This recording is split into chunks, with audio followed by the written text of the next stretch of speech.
Oh my Aramide, God. why didn't you report this? Why didn't you report this? Who could I report to? It would have become something that was You could like have reported be to laughed at anybody. You again. could have reported to your class teacher. You No, could have Dupe, reported to your Dupe. house prefect. The name of the school is Air Force Comprehensive School. This is a military school.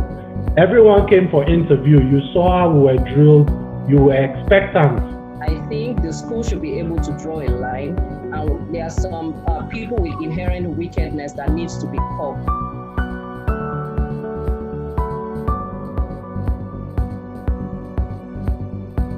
Good morning, everyone. My name is Nosa Yari, and I have a couple of, I'm a member of AFCS, Air Force Comprehensive School, Ibadan Alumni, and I graduated in 2005, a very long time ago.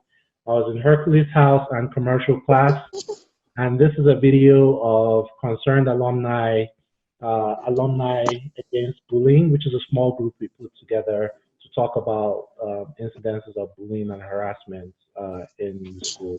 So I guess I'll just allow everyone to introduce themselves one by one. You can say your name, house, when you graduated, that kind of stuff. So I don't know how you guys are arranged, but I have Ayo next to me here on my screen. So I guess you can go ahead. I am ideally to blue juice, but I for short. Junior house. Where are you calling from? I'm sorry. Junior house. Junior house. Yay. Was in originally it's 98 set with Dupe, but then graduated with the 99 set. Farouk Abdulaziz graduated 2006. That's the 2000 set. I was in Donia House, tech class. I didn't do any sports. I was like really, really little. So that's pretty much about it. Hi, I'm Aramide. I graduated with the I graduated in 2011, got in 25. No, yeah. I was in Jaguar House when I graduated, I think. Yeah, Jaguar House. I did not do sports. Was terrible. What else? I think that's it. Yeah. And I love everything we're trying to do here. Did you smash in dining hall? All that? Yes, I did. You did. And I was very passionate about that. I was very passionate about Seven Spoon. I was passionate about Seven Spoon, like very. Okay, Kiton, you can go ahead. Hi everyone, my name is Kiton. I graduated 2011 with Aramide. That's my head girl. Yeah, I was a senior prefect of what else? I wasn't sportish, I guess. Donia House, have I mentioned that? The great Donia House. Oh, we wrote our class novel. Oh yeah, we wrote our class novel. True. I've forgotten a number of things about Air Force, but yeah, that's about it. My name is Jokwe Kuku. Finished in 2004, came in 1998/1999. I write, I do development communication. That is, I try to break down development issues into stories or bite-sized communication pieces for people. I'm also a creative, so I do a lot of jobless things. So that's everyone right here, right now. I think the whole AFCS Alumni Against Bullying group consists of, I think, 11 or 12 members. Some of our members couldn't make it today. Gracious, thank you for those of us who made it today. So without further ado, let's just get this started. So why exactly are we doing this? And we're recording this video, by the way. We hope to post this on the AFCS Facebook group, on our website, and hopefully send the link out through email to everyone. So just as context, because some people might not necessarily know the origins of AFCS Alumni Against Bullying. How did this happen? What led to us forming the group? So I think it was a little over 2 months ago. I think we're in June now. Or was it last month? Was it May that AFCS Ibadan hashtag trended on Twitter? You guys can help me. Was it May or April? May. Sometime in May, April, just a short while ago, the AFCS Ibadan was created on Twitter and I guess on Instagram as well. And, it was, the height of COVID. So a lot of people were at home and I guess people were just reminiscing on AFCS and, people who went to the school we're just talking about things, hey, how they remember playing basketball, what they did during assembly, inspection, all that good stuff. And, we're reminiscing on it for a few days. I think it became like top 10 trending topic on Nigerian Twitter. I think it peaked at like number 7 or number 6. I can't remember. But after a few days of, reminiscing, a few people came forward to kind of like air their grievances that, hey, AFCS wasn't really fun for everyone. And, some people shared some of the nasty things they experienced while in AFCS. Some people didn't share openly, but I reached out to some people just to find out, what went on, because I felt like I had a normal secondary school experience according to Nigerian standards. But, not wanting to silence anyone, I kind of like reached out to a few people and, got to find out that, hey, we may have gone to the same school, but, some people don't have like pleasant memories about that school. So I think there was a young lady in particular who posted a story on Twitter, and that story appeared on a popular Nigerian social media influencer account on Instagram, Diary of a Niger Girl. I'm still not sure if that account on Instagram, Diary of a Niger Girl, is an AFCS alum or not. No, it's not. She's not, right? No, Yeah. she's not. Okay, because I tried reaching out to her several times. I mean, she has like 350,000 followers, so I'm sure she gets a lot of DMs. She hasn't responded to me just yet. But yeah, she posted her story there, and a lot of people were commenting, both people that went to AFCS and people that didn't go to AFCS. So I was like, okay, you know what? Since AFCS has a sizable alumni body, why not come together, see how we can at least chart a way forward? If some people are saying, hey, they had a good time in AFCS, while some people are saying they didn't, maybe we can come to common ground and, talk about these things and give people the opportunity to like air their grievances, use the opportunity to also learn from those grievances and, implement some systems in the school currently to make sure that those things don't happen again. So that's it basically. We chose the name AFCS-AAB, which stands for AFCS Alumni Against Bullying. We set up email address, afcsaab@gmail.com. We set up a Twitter account, AFCS-AAB @AFCS-AAB. We also set up a WordPress site, afcsaab.wordpress.com. We hope to have these conversations maybe once or twice more in the future. They might be in the form of a Zoom conversation again, or they might be in form of a phone call, or they might be maybe just us talking about it on the Facebook group or something. But yeah, that's generally our history and how we got here. I don't know if I left anything out. Does anyone want to chip in? Maybe I left something out. No, you didn't leave any. I don't think you left any. Okay, so that's who we are, AFCS-AAB, and I see Blessing just joined us. Blessing, welcome. Blessing is actually in charge of our website. She's been doing a great job so far. Thank you. It looks so good, and that's what she does. So it comes. It's like second nature to her. So what are the objectives of AFCS-AAB? We thought it was really important before we started having any kind of conversation to really iron out what we want to achieve, what we think the association should look like, and just basically what we want to achieve with AFCS-AAB. So I'm just going to read that out real quick. And we have this on our website also. So after talking for about a few weeks, we came up with something called the 3 E's. So our primary objective is to focus on current students. We understand that there are lessons to be learned from the past, and we will give opportunity to anyone who went through a horrific situation in AFCS, whether that's in form of bullying, harassment, any kind of thing. But we hope not just to give them the opportunity to share their experiences, we hope to learn from those experiences and then use that to implement anti-bullying strategies in the school so that current students of AFCS don't have to go through those things anymore. So that's like our general scope. But like our strategy, we came up with something called the 3 E's. So the letter E. The first E is education.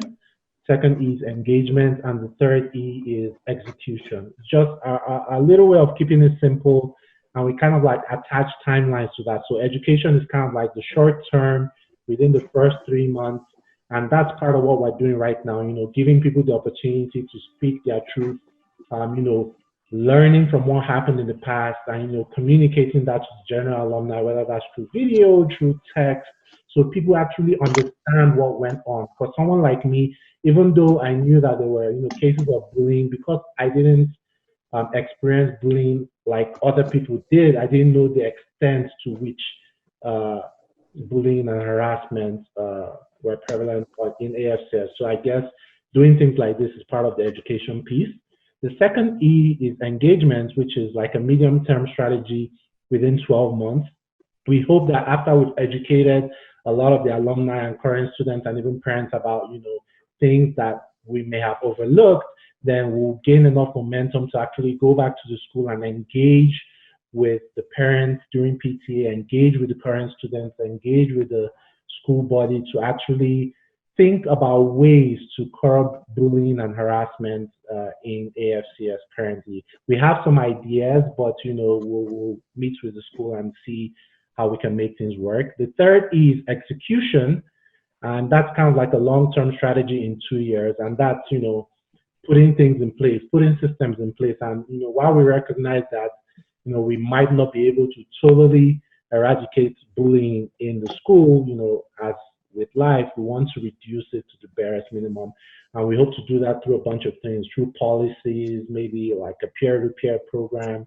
We have ideas on guidance and counseling, we have ideas on a rule book, like all these many things, but that's kind of like in the long term, in 2 years or so. So just to give you guys an idea of what we're about as a board, as a body, AFCS Alumni Against Bullying.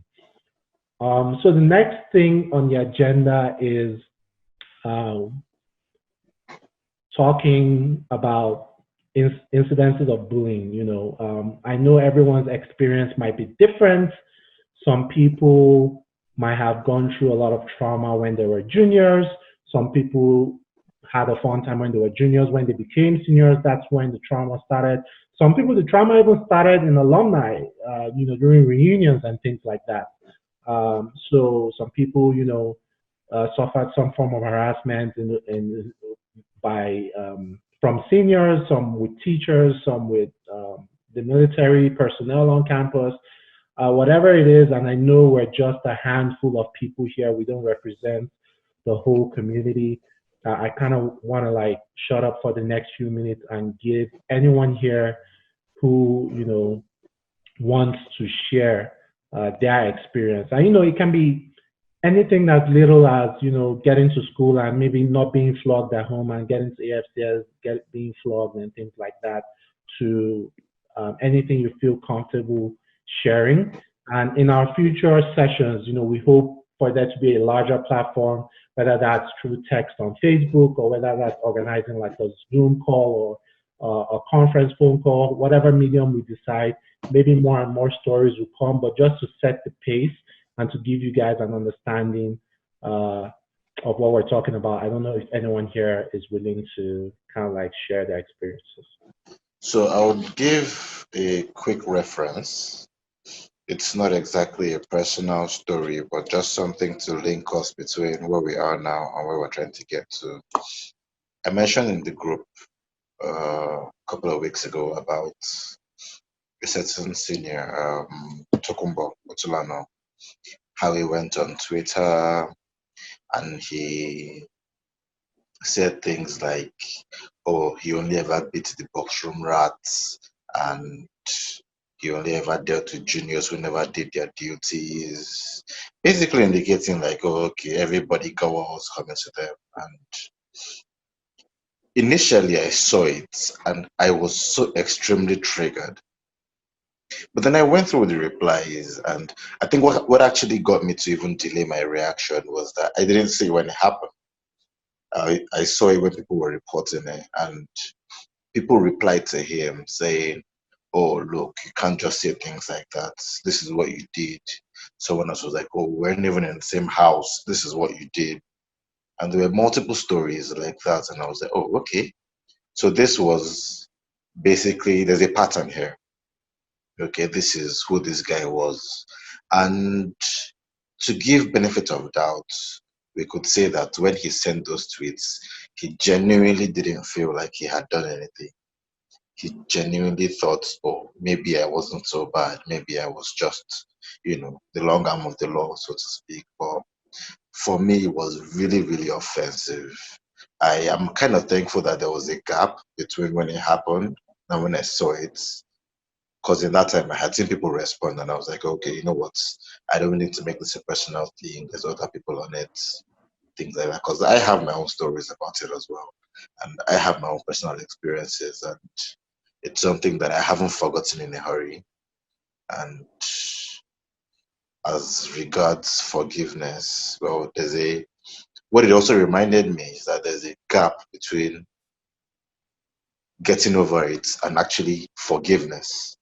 Because it's one thing to say, oh, okay, I'm not going to let this thing be a factor in my life, and okay, I'll get over it. I'm not really that. But it's another thing to say, okay, you have actually forgiven this person for everything that has happened, and it's totally fine now, you're good. So as regards that, I think that's and it's public. You can go to Twitter now and check it, and you will find this tweet I'm talking about. And we talked about it in my class. So basically, that's just one quick example of what we're trying to get to. As this call goes on, or as time goes on, maybe I'll be able to put that particular story as regards him in perspective, because, well, there was more than one demon in the job good. I think we can all agree. And maybe moving forward, I'll be able to put it together properly, because I haven't quite delved back into those memories, into that space where my life was in AFCS. So I don't really want to speak half and half. But yeah, that's basically an overview. Yeah, thank you very much for sharing. And that's like one of the reasons why the education piece, which is like the short-term piece, is really important, right? Because the oppressor, if I can use that word, the oppressor tends to forget, right? If you oppress someone, or you victimize someone in one way or the other, you tend to forget. But whoever is the recipient of that, it tends to stay with you longer. And like you said, remembering is one thing, forgiving is another. That's a whole different like ballgame. Hopefully through initiatives like this, people can get to realize that, oh, that little thing I thought I was doing that was really, simple, might have been really traumatic for a few people. I remember one thing that was popular. I mean, this might be a little thing to a few people, but it might be comical to some people. But I remember when we used to have the Gary pouch, like we used to call it the Gary sack back then, where we roll paper and put Gary from dining hall and carry it to the dorm and all that. So there are some seniors who just took pride in tormenting people. They'll actually mix actual Gary, as precious as Gary was back then. They'll mix it with sand. I was like, if you want to give me sand, just give me raw sand. Let me know it's sand. Why you with Gary? That kind of thing. They'll mix Gary with sand, and they'll tell you, hey, Junior, come here, and they'll say, open your mouth, take this Gary. I don't want this anymore. And you'll be like, oh no, give it to me on my hand, because I preferred like soaking Gary instead of eating it dry. Let me go soak it somewhere. But like, no, if you don't want, get out. Like, no, I want to, yeah, give me. And they're like, open your mouth. And this guy will just pour the whole sand into my. And I remember, like, it took me a while and speaking about trauma, like, it took me a while to trust Gary again. Anywhere I see Gary, I'll have to see if I'm soaking, I'll have to see if because in my mind, like, all the Gary was mixed with sand for like a whole term after that, just because of that one incident. It might be comical, and thankfully I got over it, but that's just one incident. So that just kind of like to get the ball rolling. I don't know if anyone else has like a specific incident Or if you know someone that went through something, you can kind of like edit their name out and just share the story, calling them X or Y or something, just so that we can learn from that particular scenario. I'm like you, so like I didn't really express whatever I went through in as the AFCS bullying.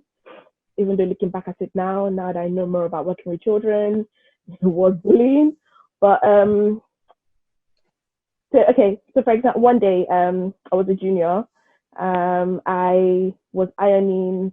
You know when you're giving stuff to iron for seniors and stuff, and I was giving a few items to iron for this particular senior, and I mistakenly burnt the shirt, and the beating I got, and we've got beatings. We've been beaten in AFCS. Like beating was not like a new thing. I was beaten at home. I was beaten in school. It was not a new thing, but it was that I was beaten with a twine, like the twine for the use to hang clothes, and she really gave it to me. But the one thing I have to credit her for, or maybe it was because of the timing, because incidentally we were going home the next day for I think it was we're going home for like a vac. I can't remember which vacation what it was, and I had marks all over me, and she sort of saw the way I think she did. She took out her anger on me, and she sort of saw the marks on my body, and ended up taking care of me that whole night. So that the next day when I go home and if there's still marks on my body, I don't tell my parents that this thing beat me. It was not something I was going to do anyway, but it was just the fact that it was a thing that she could do, and nobody could stop her doing it in the act, in a dorm full of people, which is not great. But it doesn't traumatize me. Whatever I've got, whatever I went through in AFCS actually strengthens me. I think it made me become the person I am today. It made me be able to understand the kids I work with, the young people I work with. I think it even gave me some of the skills that I use that when I'm dealing with young people and children. I can see how it might be. I can see how it will be, not might be. It will be traumatizing for other people that haven't had to use the skills, or maybe even have like strategies to be able to deal and techniques to be able to cope with whatever they've gone for, whatever they've seen. It's obvious, but it's something I've been fortunate to be able to do. So it was something I would like to see everyone be able to get across to, because it's not fun. It's not fun going through all of that, and then maybe people saying that what you're feeling is not valid, because it might not be valid to somebody else, but it's valid to you. Don't mean to pry too much, but how much older was the senior? How many sets ahead was she? I think I was in just 2. She was in SS2. I think so. Got it. Yeah. So yeah, I mean, and that was typical in the FCS. You have people, if it was like your immediate senior, you had, incidences of sparking and things like that. Hey, or it might not be as severe, although there were some wicked seniors who were immediate and make it rain on you. But like Ayodele said, the fact that we don't all have the same experiences, that one experience, and like she said, even though the overall experience of Ayo, like she said, made her a stronger person and made her more determined to achieve her goals after AFCS, that single experience is still traumatic enough for her to remember 15, 16 years later. So that's just what we're talking about when we're talking about the education piece. And let me just use this opportunity to welcome people who just joined. Ayomiko, I see you. Dr. Dolakwa, my mentor, I see you, ma. Welcome. Blessing, welcome again. Bisi, is that Bisi or Latunde or another Bisi? Bisi? Bisi, welcome to the chat. So just as an update, we just introduced, AFCS Alumni Against Bullying, our objectives, what we're doing. This is not the adequate sample size for AFCS alumni, where I think we've graduated over 30-something sets now. Each set, I would say, almost 800 people. So that's almost, I can assume, almost 35,000 alumni members or something like that. So we're just a handful of people here. We don't represent everyone. However, It's important that we have this conversation. So whoever is watching this video can go ahead to have this conversation also. I'm a guy. I was in Hercules' house and I was in boys' dorm. There are some things I might require that I might experience and overlook just because I'm a guy. Within everyone here, do you think bullying was worse for girls or for boys, in your opinion? I think hi everyone, I'm Dalapo. So I think from my own opinion, it depends on the person. Because some people will say I felt it was more with guys because I always saw guys, they want to go back to the dorms. Guys just add change of clothes to the sick bay and things like that. So it was just so bad that I felt they had it worse. But I also had some females too that didn't have it any easy either. You know, I had a friend, like anytime we're going back to the dorms, she always had a fever. I could remember clearly, like, so it was, I think it's self-dependent, like what you went through yourself. So for me, I feel it was generally.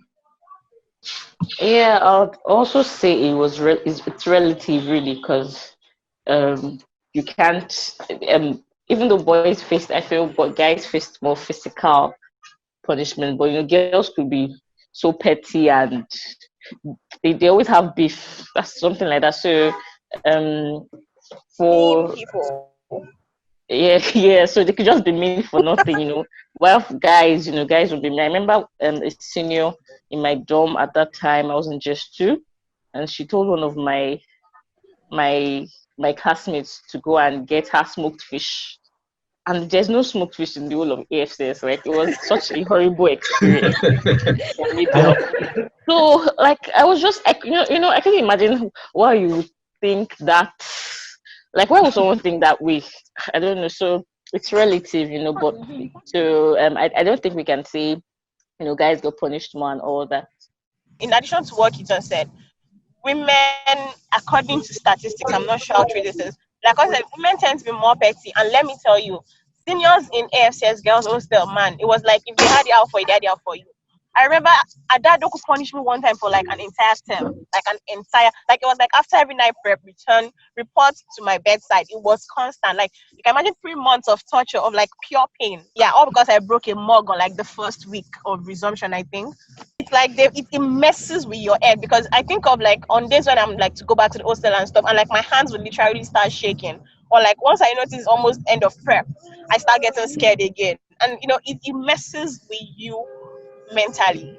And I think like girls really, really played that mental game a lot. I think in boys, they were just like you get punished and that was that you moved on. But girls, nope. They would drag it out and frustrate you with it. So I think lots of the girls from like our set, not just our set, juniors too, went through it and it was hard for them. So, but I think that's one of the main things we're tackling right now, Sha. All right. So I am they said something about the whole girls sticking out for you. I know. I just want to say that at one point in school, I was punished for a week, and the painful thing about that punishment was that it was something born of the whole SS3 and SS2 rivalry. So it was an SS3 dude then. I was an SS2, and so this guy told me to come to his dorm every day for a week to get punished. So every night I was coming to this guy's dorm, and I was going to receive a particular number of strokes. Now, people are different. For me, that whole encounter got me mad. But some of us are not the kind of people that, I got to know sometimes, the person you can spark for, because you spark for some people and it goes wrong. That's it. So, you get knocked out. That whole thing taught me something. So after the moment that happened to me for a week, I didn't realize that I was very angry until the next time that senior boy was punishing me. So now, context, this guy is like 3 times my size. He tells me we're in the same dorm again, SS3, SS2 beef. So I'm in the dorm, he tells me to come to his side, and he tells me to hang upside down. I'm hanging upside down, and this guy kicks my whole body from the floor, and I land, boom. He swept you. It was like, it swept me. It was as though It was as though every single knot in my head went loose. And the moment I touched the floor, I stood up and I was like, yo, what's up? Context, this guy is like times 2 my size and he has like times 4 my strength. The moment I said, yo, what's up? The moment I said, yo, what's up? My brain was like, guy, what did you just do? But I knew that at that moment, I'd already started. And Now you if I fucked backed up. out, I was dead. Dear Lord. I don't know if you guys, the guys here, that was like Odom. It was Odom Jaguar. That dome that is inside the hostel. The moment that happened, I started running. The guy was chasing me. Another context, that guy was I represented our house for 100 meters. Did he set you for the remainder of the term? Did he make sure that he kept setting you for the remainder of the term? Okay, so this is what happened. That particular day, I knew that he caught me, I was dead. So I ran with all my life to sick bay. And the moment I crossed sick bay, I just stood in front of sick bay and I was like, yo, come get me here. I mean, he's in SS3. It was wearing just boxers. If he stepped out across that sick bay line, his rep would have dropped and all of that. So man was looking at me from afar like, I'm going to kill you. But I was like, come on, crossover. Let's see what's going to happen. I mean, for another 2 or 3 months, I didn't sleep in the room, but you were avoiding him. You were giant. Yeah, I was giant, but after a while, I can't remember what happened, but I just know I had to, at some point, I had to come and face it. So, but what I'm just saying is sometimes for someone like me, my coping, I just realized that what happened to me that day was because I was still angry because some dude told me to come to his room every night for strokes, and I kept coming every night. So after that one encounter, my whole brain was already pissed. So the next time someone tried to mess up with me using that SS3, SS2, what's it called? I was ready to go all out. And so for me, after that encounter, I don't have anything against him. I mean, if I see him today, we're like buddies and all of that. You know what? So I think it's basically you know what, Ayomiko, you just touched on something really, really important, and I actually have in my notes, and I was going to get there. Of course, like background plays a lot of role in this whole bullying situation. Like you said, something that happened to you before acted out on something that happened to you much later. Coming to AFCS, sure. everyone came from different backgrounds. I came from a military household. My dad went to NDA in the 70s or in the 60s. So like, what are you going to tell a military man? I grew up in Air Force Base in the barracks. So I was already used to some of all those puts, even though my dad didn't like really physically like punish me like that. But growing up in the barracks, being in a military household, going to Air Force primary school, I was already used to some of that stuff. So when I came, I had like the background that I could withstand some of that stuff. But some people, probably their parents hadn't touched them in their life. Maybe they were the only child. They came from like a civilian household. Maybe that could have also played into, the experience in the AFCS as being their very first experience, hence being traumatic. I mean, you have people that came there for one term and, you don't see them again. Their parents just withdraw them from the school because, I can't allow my kids suffer this. And I like to use what's their last name? The Dotun and Dolapo brothers. What's their last name? Araoye, the Araoye brothers, Dotun and Dolapo. And, sorry to, put them on the spot like this, but, it was different for both of them. They were both brothers, but the way Opalo or Dolapo responded to AFCS was totally different way from how Dotun, respond to AFCS. That can be their brothers that grew up in the same house, but maybe just their experiences on day-to-day life was different. So it just goes to show that, what Ayodele said earlier, that you shouldn't discount people's experience and just be dismissive that, because I could withstand it, everyone should be able to withstand it. Like, it's not the right approach. We should come from a place of learning, from a place of openness, and really listen to people and give them the opportunity to share their stories. I have a second question. What do you think played more in bullying, harassment, and victimization in AFCS? Was it, one, the systems in the school were not enough to curb cases of bullying? So you have, teachers saying they can flog so far I don't see blood, or even if I see blood, it's part of it, it's part of the learning life. Was it the systems in the school that failed us? Was it the Nigerian factor, just Nigeria being a crazy country in general? Or was it just individuals that, look, some people just had inherent wickedness in them, in a quote? I know it's somehow like a combination of the three, but if we're going to like attack the problem, where do you think it's coming from the most? Is it Nigeria? So we know that, oh, let's see if we can try to fix Nigeria. Is it the school system? Let's see if we can try to put system in place Okay. to prevent. Or is it like inherent wickedness? More know if we go visit Babalawo or something to change people's destiny. How would it? I think it's the school system, because the one thing about AFCS is that it was very self-sufficient. The students ran everything. If you think about it, like the only thing that the teachers ran were like lessons. When it comes to school, when it came to the dormitories, the students were in charge mostly. Think about it. We cleaned our dormitories by ourselves. There was no outside help. The house mistress would be there, or the matron, but at the end of the day, the prefects and the seniors were in charge of discipline, if you think about it. So I think it's because of that power was put in the hands of the students, and there wasn't much regulation, and it's not what I saw, not from what I saw. There wasn't a lot of regulation in terms of what seniors can do or what juniors can do.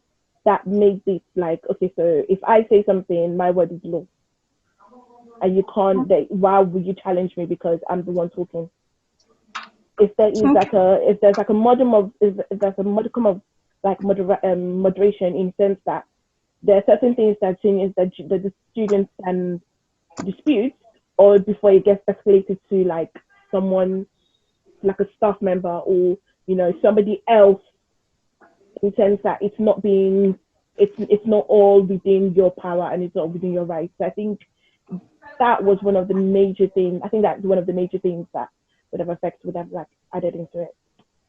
Okay, I have a contrary view to that, and on that thread where what's her name again, Ife, where she talked, I sort of did a response without tagging her when she was talking about efforts being horrible and etc. etc. One of the things I noted, and I ended up having that conversation on my set group, is the fact that it wasn't exactly the school. Matter of fact, I sort of exonerate the school. It wasn't efforts. It was fear. Because I don't know what set you are in. Biodele, you were my set. Nosa, you were a set behind Farouk. If you guys remember, one of the things that was constantly reiterated was that if anything went wrong in the dormitories, we're expected to report those things to the house mistresses, to Mr. Adepoju, to escalate it to whoever you would escalate it to. Now, I was a very tiny person while in Air Force. I'm still a very tiny person. You're still tiny.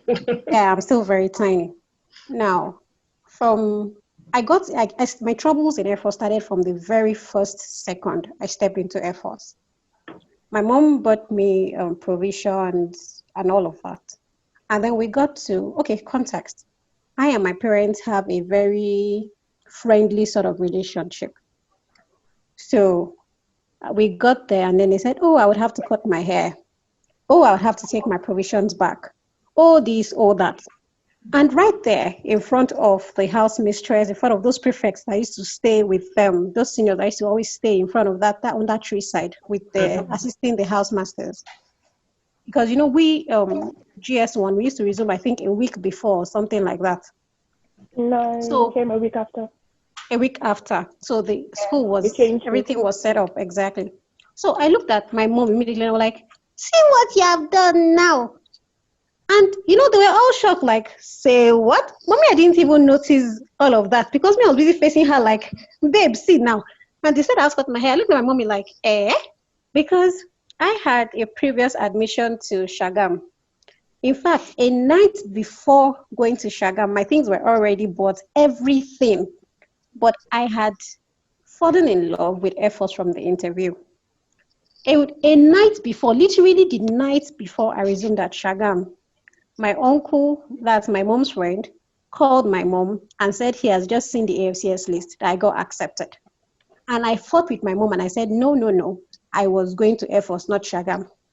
Now, you know, Shagam used checks and all that. So Momsi was like, what's she going to do with the check, with the everything, with the everything? And I was like, I don't know, but me, I'm going to Air Force Show. And I went and I toasted my dad. And I'm sort of like my dad's girl. So he in turn toasted his wife, and we got my way. And I had said, okay, buy new stuff for Air Force according to the Air Force list.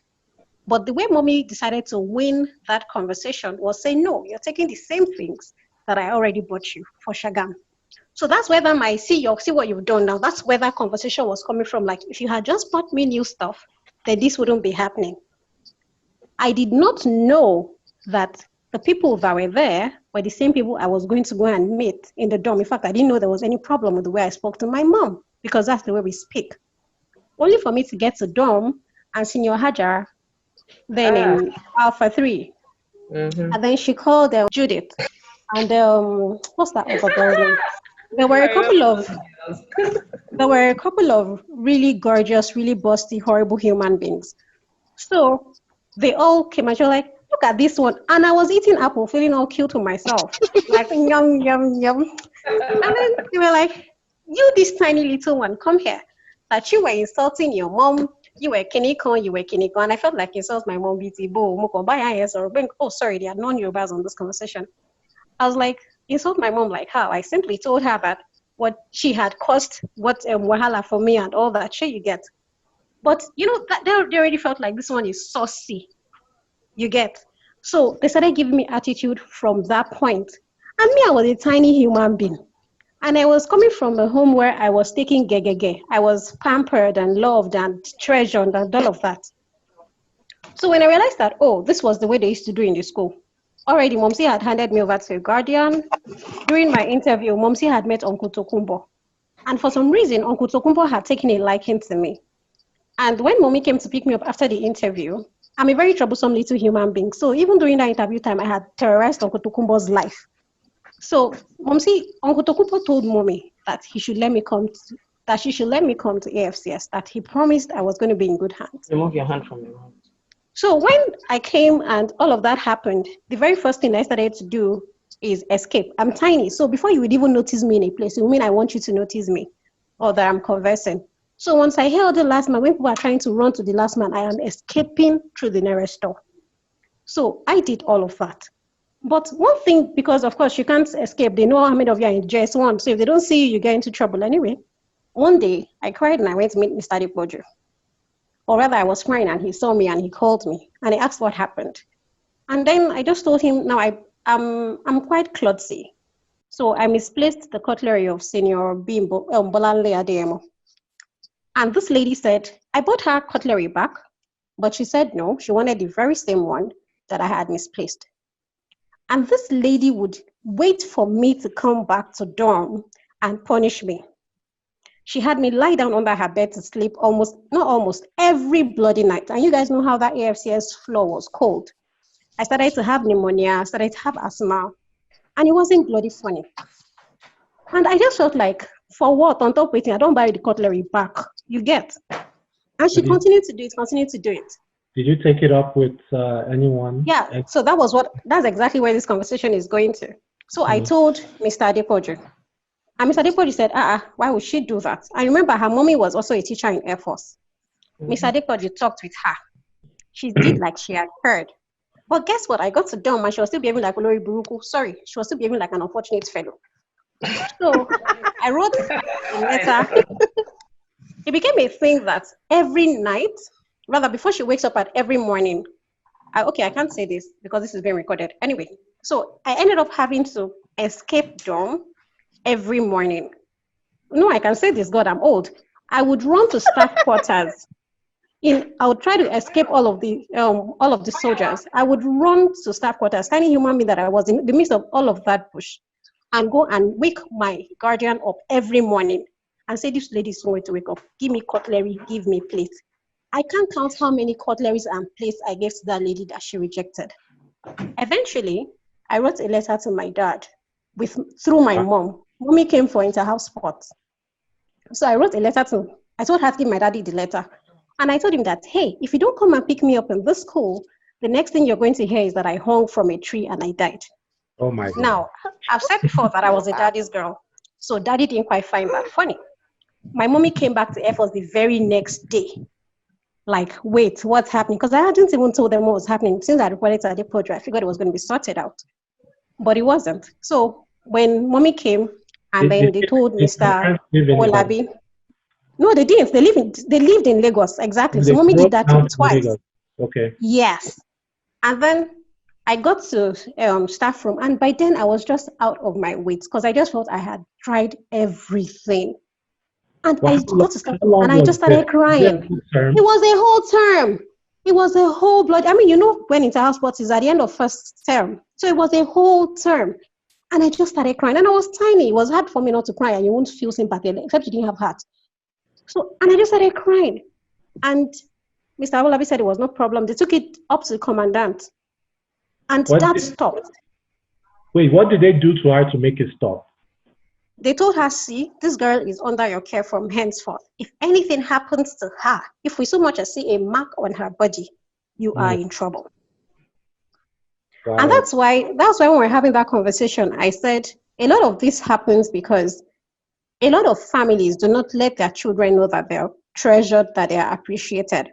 Because if you have that background that you are gold or that you're precious, when someone treats you like shit, it's going to seem abnormal to you. And you're going to try to find every way to redress it. The reason why a lot of people didn't report a lot of things in Air Force is that a lot of us were scared. Like, what would this senior do? What would other seniors do? But the truth was, Air Force, I know that Air Force actually expelled some seniors simply because of the way they treated juniors. I know because I reported very well. I reported their life. I reported everybody. I reported on behalf of other people. I reported on behalf of other people. But I guess this is the part that got me upset. This is the part that got me upset. When I reported for people, they said that when I reported for people, there were a couple of people I reported for that when they called them and said, hey, this happened, those juniors said, no, it didn't happen. Yeah. And that got me really mad. Like, look at this person I'm trying to save. Sure, again. So that's why I said it is fear. It wasn't Air Force. Air Force tried, but we're too scared to use the avenue that we had. First things first, RIP Uncle Tokes. He's no longer with us, so RIP. Second things second, there's a reason why I cajoled Zupe to be part of this group. I mean, you all witnessed how she tells stories. So, she's involved in some other storytelling process with the house. So in order to convey some of those stories. I mean, what Ayo said is not wrong, and what Dupe said is not wrong as well. It depends on how you look at it, and it depends on your background. Whether the issue came from the school system, whether it came from the seniors themselves, or whether it came from the Nigerian system. Personally, for me, I started to appreciate AFCS more outside AFCS. That's when I interacted with other schools or when I left AFCS. I remember my dad was posted to Enugu when I was in SS2, and Enugu to Ibadan was like an 8-hour trip. It was very, very long. And my dad couldn't make the trip for all the 15 days and everything. And he was saying that, look, instead of doing all this, why not move you guys, that's me and my brother, Efe, to Command Secondary School in Enugu? And we're skeptical. We're like, okay, you know what, let's go and see the school. Let's just go there, walk around. It took us all of 30 seconds being in that school to say, look, Daddy, if you're not going to visit us for the remaining 15 days till we graduate, we'll take it, but we're going back to Ibadan. That's because we could see, in as much as AFCS wasn't perfect, and you could see this with all the people who left AFCS to go to AFCS, to AFCS Ikeja. A lot of people left in GS3 and will leave AFCS Ibadan to go to AFCS Ikeja or other Uyo or Port Harcourt or other schools. They'll compare the same effort system and they're like, look, I'm now in AFSS Jos or AFSS Port Harcourt or Uyo or Ikeja, and look, in as much as AFCS wasn't perfect, I still give it to them. There's no perfect system. AFCS did try to make sure that they curb some of those things. However, according to what Ayo said too is not wrong. Some seniors were just inherently just wicked, and the school was pretty much run by seniors. I agree, especially when we're in school. There was not a lot of interference, you have house masters now and then, but it's pretty much seniors running the whole dorm. So in that sense, so I guess like it was a combination of a lot of things in that sense. So next question, real quick. Sorry, can I add something? We keep on talking about seniors. Some people that were our mates were pure evil too. Like your set. I experienced that a lot because I was very slow. I was very off back then. She was more in my jump, but because I insulted her in front of a boy that she liked in class, she went to a senior, she told the senior stuff I did not say about the senior. And then I was being punished every day constantly. Then I had to honestly, I eat at the back of my dorm to sleep, like backyard on the floor, on like bare earth. And then there was a snake at the back of the ground. And I saw it and I was like, fine, okay, just kill me then. Like, let's just wrap this entire thing up. Like, just let it go. So you can imagine when at like 12, 13, you see a snake and you don't run because you're like just done with all of that system. Wow. So it wasn't just seniors, it was mates that were like propagating a lot of things. I think the school actually encouraged in a way, this mates, I don't know, just make your mates punishing you and stuff. Because I remember then when I was the prefect, we were allowed to punish our mates. Aramide, I think so. Really? Right? Yep. Yeah. Yes. It was wild. Yeah. So then we had like when so like it was. Which set is that one? Please. Was like the worst set and stuff. So and then they would like lie against you to like some of like the soldiers that were mean, or they'll say, "Oh, it was my step that did. It was this group of people that did." So like the soldiers are like coming and they're ready for you, and then they prefer to sit back and yes. So I hope that has trouble. been changed now. But then there was that never happened in boys' dorm. There was a lot of girls were petty. Yeah, so there's no, it happened in boys' dorm. It happened in boys' dorm. You just did not know about it. It happened very well. In fact, non-prefects, all those boys that were big were bullying on tinier boys. It happened. Let's harmonize this. Let's harmonize this, guys. Okay. I mean, I kind of agree. It's easier to report a senior. Think about that.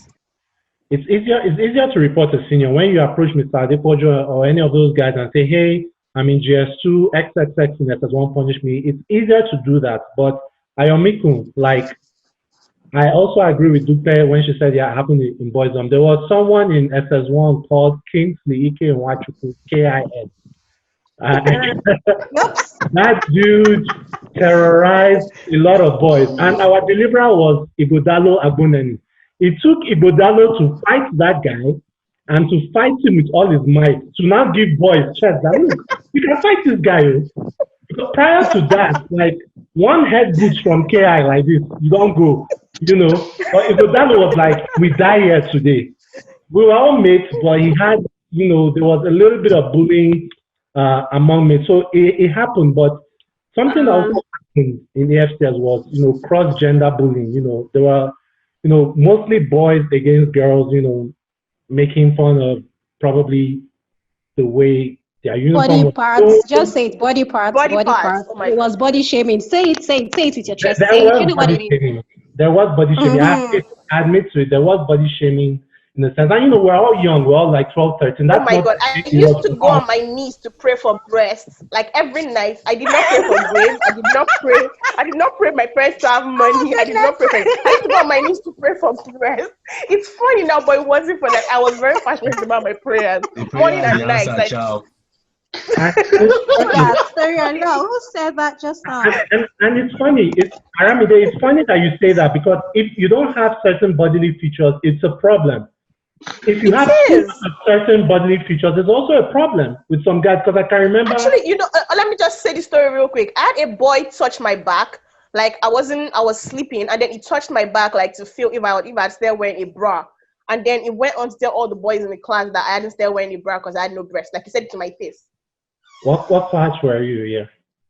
We went SS1. Oh my God. Why didn't you report this? Who could I report to? It would have become something that was like reported to anybody. You could have reported to your class teacher. You could have reported to your house prefect. I feel like at that point, when you report, then it becomes like publicized, and then then the whole block knows at that point. Then the whole school knows, and then the whole shame becomes very, very universal then. And then you don't want that to happen. So let's just let this pass to die down by night prep.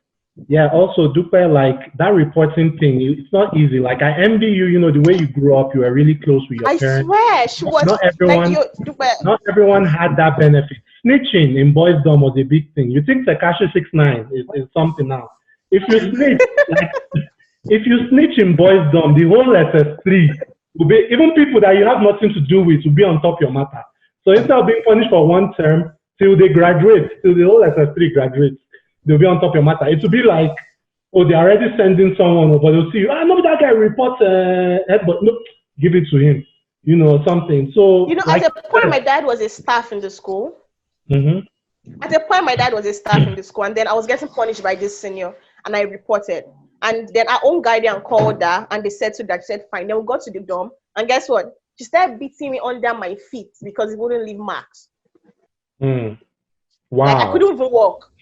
She was like, so it is marked. That was like, how does that work? You lie down and raise your feet up, or you lie down flat, you lay your feet like this. Oh my God. So they beat you on your feet and marks don't show because like you wear socks and stuff, so it doesn't show. So you can imagine like going through that, having to like hide in box rooms and stuff. So like even when some people reported, it did not help because it propagated things. And then they would now tell their mates that, oh, that's the girl that reports. And then everybody now pounces on she's crying. Oh. Remember. I mean, it's allowed. It was like, and it was both genders, to be honest.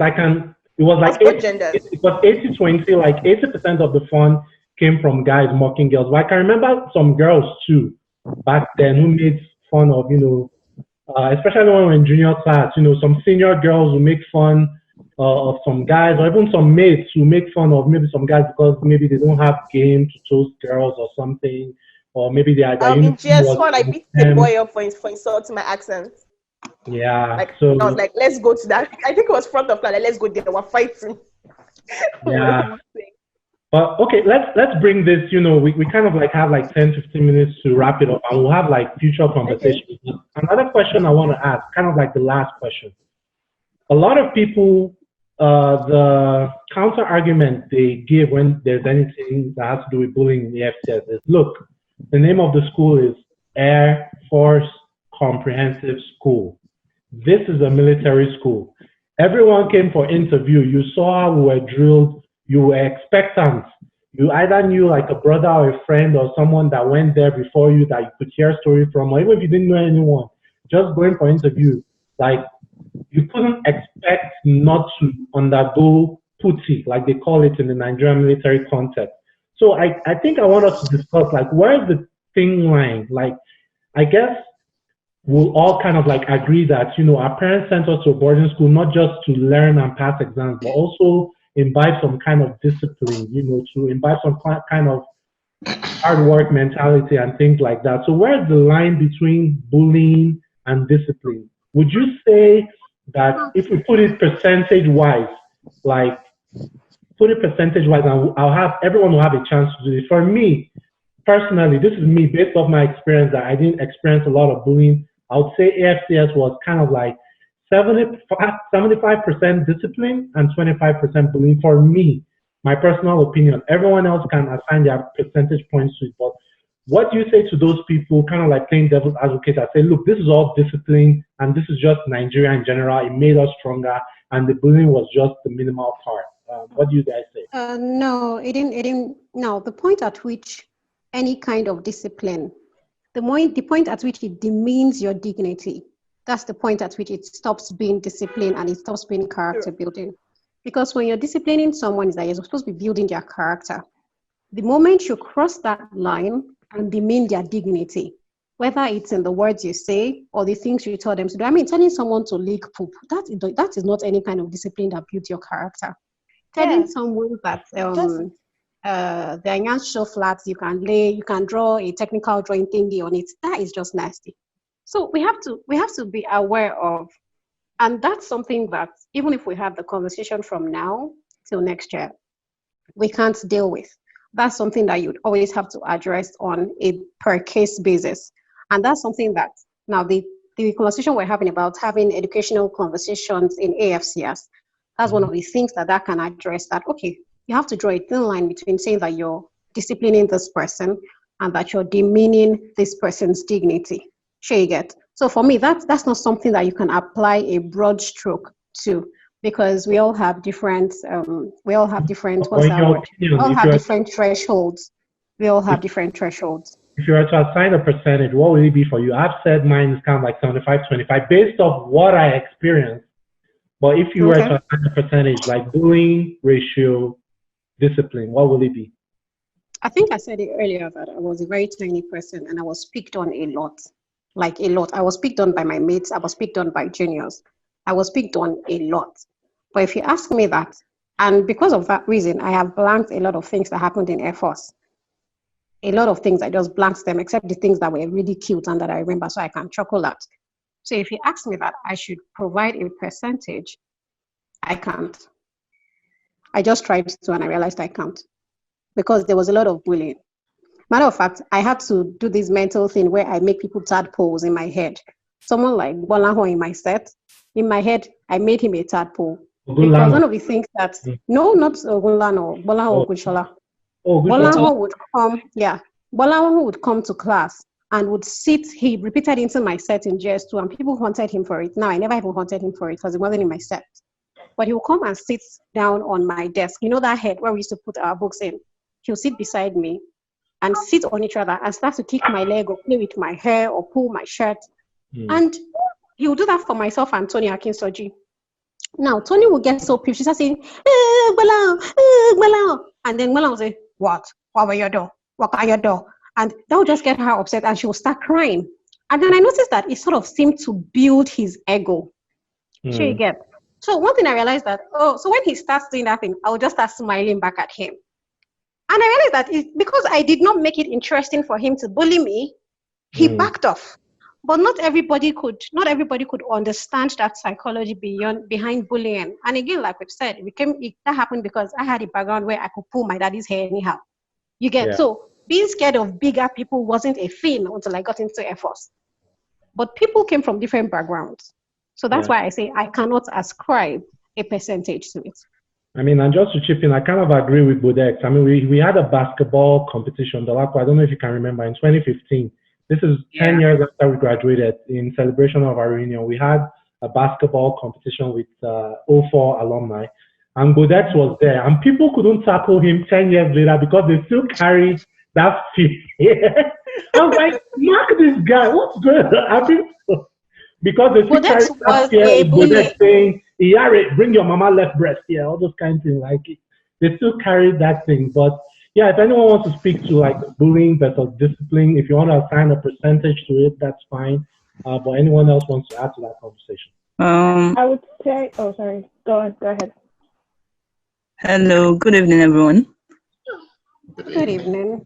Okay, one thing I wanted to point out is that the fact that the children themselves, they're still upcoming and they don't really know much about giving discipline. If we want to talk about giving discipline, it should be left to the adults, not the children or the students that are upcoming that don't know much about it. So I would say much of what the students were doing was just bullying.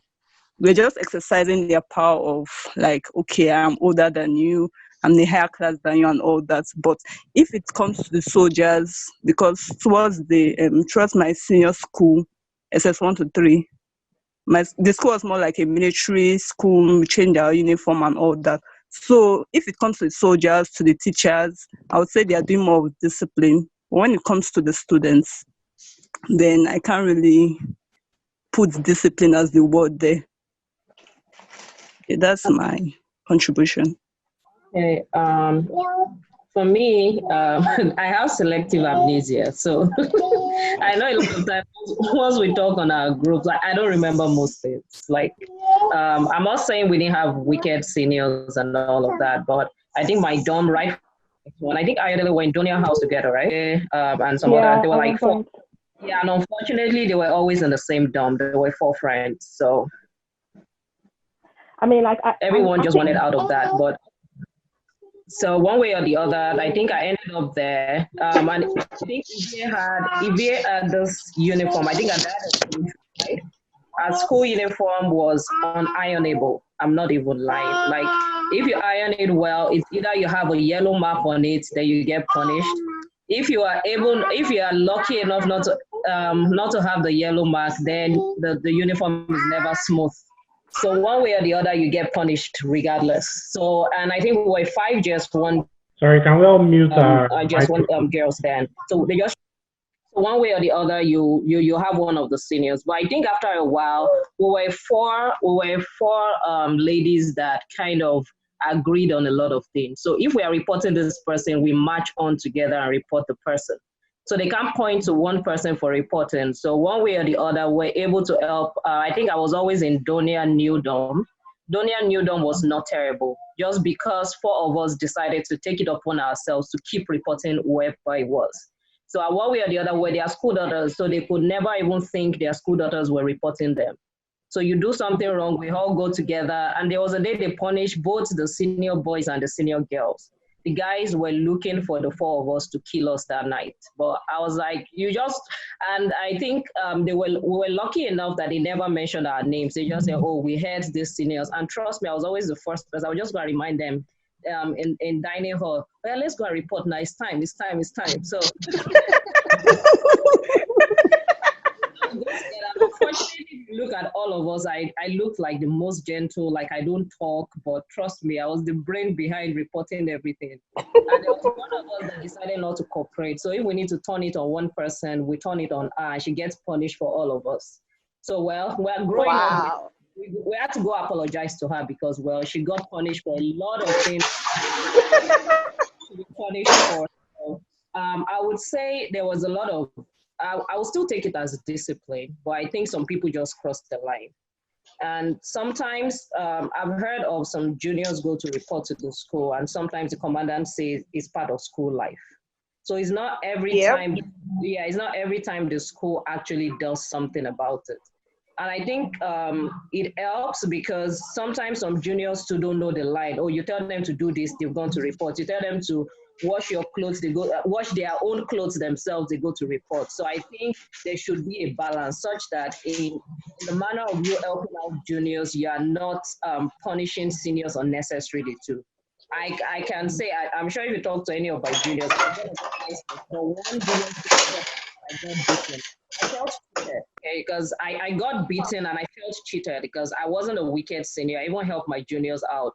So if one person could go report for whatever, and no one even cared to listen to seniors at that point. Juniors were always right at the point. And I think when we're in junior class, seniors were always right. Juniors was part of school life. So I think it's finding the balance. And one thing we need to talk to parents about is not every child is cut out for a boarding school. And I think every parent needs to realize that. Because my dad was always, everyone goes to a boarding school. My brother was in AFMS JOS. Myself and my kid sister were in AFCS. My elder sister was in a federal school. From day one, my elder sister was not a boarding school person. She was an A student, but immediately she got to that school, she struggled all through. And I think one way or the other, parents should be able to realize which child needs closer attention at home and which child can survive in boarding school. I've never washed my clothes before. I've never done anything in my life before getting to AFCS. I'm not even lying. I didn't know how to wash anything. And I came into school with my cousin. We had, my parents, my dad's are twins. So one way or the other, we have like the same age mates in each house. So one way or the other, we've had best friends since we were growing up. So myself and Desola came in together. Desola had done a lot of things maybe before. So, but one way or the other, we were able to drag ourselves because I didn't even know we're supposed to wake up at 5 o'clock. Trust me, at 5:30, I was still on my bed, but my cousin just came, hey, it's time to go fetch water. But fetch which water? What are you talking about? Like, is there no tap water or something? So we're able to pull ourselves. Like, I could spend like 30 minutes washing one leg of sock when I first started. So I would say personally, it built me. So maybe that helped me to kind of block out a lot of things. And I didn't say I got punished. But I think we said kids are different, right? I was able to probably just find my way around things and just either jazz somewhere or find one school mother that will help me out. But I think the school should be able to draw a line. And there are some people with inherent wickedness that needs to be curbed. And that's probably from having issues at home themselves. So people just project a lot of things on other people. So the school have to be able to draw a line, so that at least you know where seniors get punished and when even someone needs to be suspended or expelled. A lot of seniors were not supposed to graduate from that school, and that's the truth also. Yeah. I'm kind of, let me give it to two more people for comment on this. And please, can you just make it like 3 minutes, not to cut you short. I know, not to deprive you. I know other people took longer, but, I'm just looking at the time. So two more people, if you want to speak on this in 2 to 3 minutes, you can kind of like make a comment. I would say, to answer your question, if we take out peer-to-peer bullying, and if you just deal with in terms of like the system in school, like in terms of like seniors to juniors, I would say it was 60-40, because there were times when discipline was needed. I remember one thing that I used to, like looking back at it now, I can see it was discipline. Then I thought they were just being wicked. When, after Saturday inspection and things haven't been done right, and maybe some people didn't do their duties well, or some people, it was just the whole thing was in shambles, and then every single junior in the dormitory get punished. That I see as discipline. Even though as I'm doing the punishment, I'm doing the frog jump, so I feel like they're just completely evil. But it was discipline, because thinking about it, the next time inspection came round, you bet we were the top. I remember you, I think the dormitory was very, very clean, because we remembered that our legs hurt after we did frog jump. So if we take away peer-to-peer bullying, because all of that is just about information and advising and giving people and letting them awareness. That's the word. Is being aware that this is not okay. Peer-to-peer bullying, it happens everywhere. It's just about being aware. But if you take away all of that and look at the school in general, it was like a 60-40. 60% discipline, 40% just inherent evilness, from my opinion. Thank you. Okay. Anyone? If I could add to that, I would say it's quite a complex system trying to analyze all this and put it in a simple, definitive frame that anybody can relate to. But I would say there was never more than 50% discipline, being that, well, kids were in charge of a lot of it, and more often than not, it was weaponized. And when you weaponize discipline, no matter the end goal or the intent, there's just no way that that system can function properly. So in the biggest sense, I don't think we stood a chance. I feel like a lot of it was down to, like Dupe said, Dupe was much more prepared. In a way, she probably didn't even consider that she needed to be prepared. I mean, it's not like a lot of us were neglected as children or anything, but it just so happened that the one thing that you were good at from home is the one thing that got you through that cycle. So it's a lot to put out. It's really a lot to put out, but I don't feel like at any point in time there was any more than 50% discipline. And 50 is being generous, because I mean, I like Dolapo said, I kind of also have selective amnesia. I remember there were a few bad things, but the details are foggy to me. Right? No attempt of my own. So yeah. Got it. And this is not the end. As we wrap up this particular conversation, there are still a lot of things to talk about. This is just like to whet the appetite of alumni members who watch this video. Tell us what you think. If we post this on Facebook, comment below. Let's continue the discussion. I mean, there are various, emotional bullying, psychological is a whole different ballgame. We had issues of classism for some reason. People who traveled on Virgin Atlantic and came back with goodies from the US. People who didn't grow up with DSTV and were made fun of because they couldn't change DSTV channels in dining hall. People who hated their father or their mother because their father or their mother were a certain tribe, and They then push that on that particular tribe. Boys will probably understand this. I don't want to put anyone's family business out there. So there were various cases, but this is kind of like just to whet the appetite.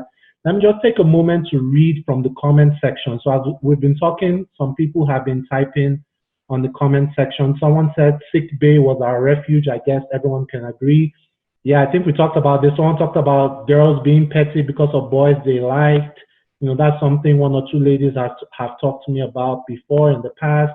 Someone talked about why they didn't report. It wasn't easy to report. The teachers and co never snitched in my experience. I reported like mad. The role of parenting can never be overstated. I wanted my independence as a child. I always did. And that's why I had a chance to leave AFCS. That's why when I had a chance to leave AFCS, I did not take it. A bunch of stuff out there. So yeah, we'll continue conversation. So just as a way to wrap up, what's the way forward? All of us here are members of AFCS Alumni Against Bullying, AFCS-AAB.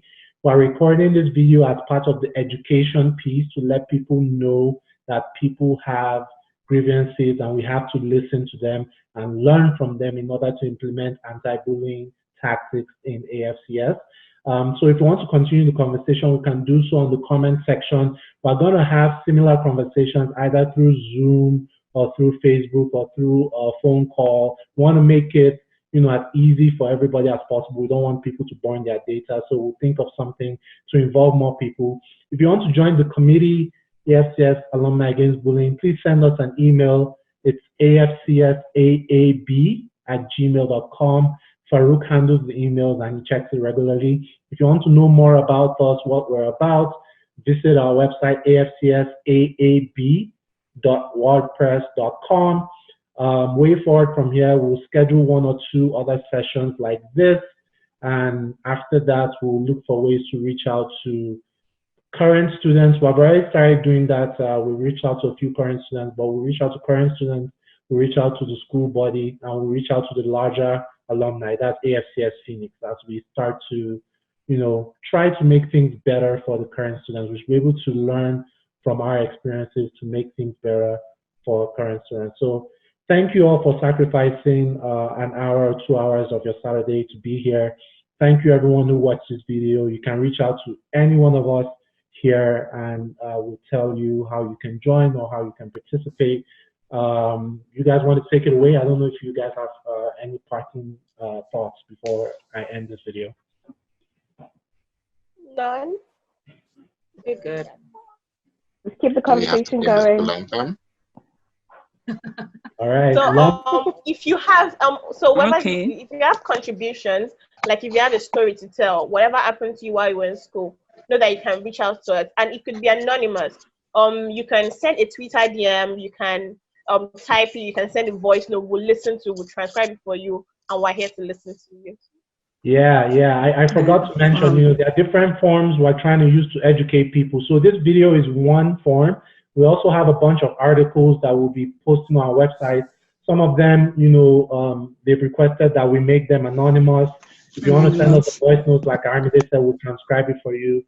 Whatever you can do just to share your story to make people learn from it, we appreciate it. Thank you very much. And whatever it is you think could be done to make things better in the school right now, we'll listen.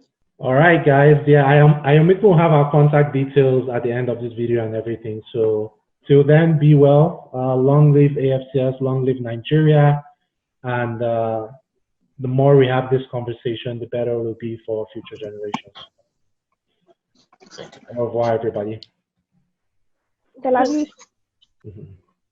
Bye.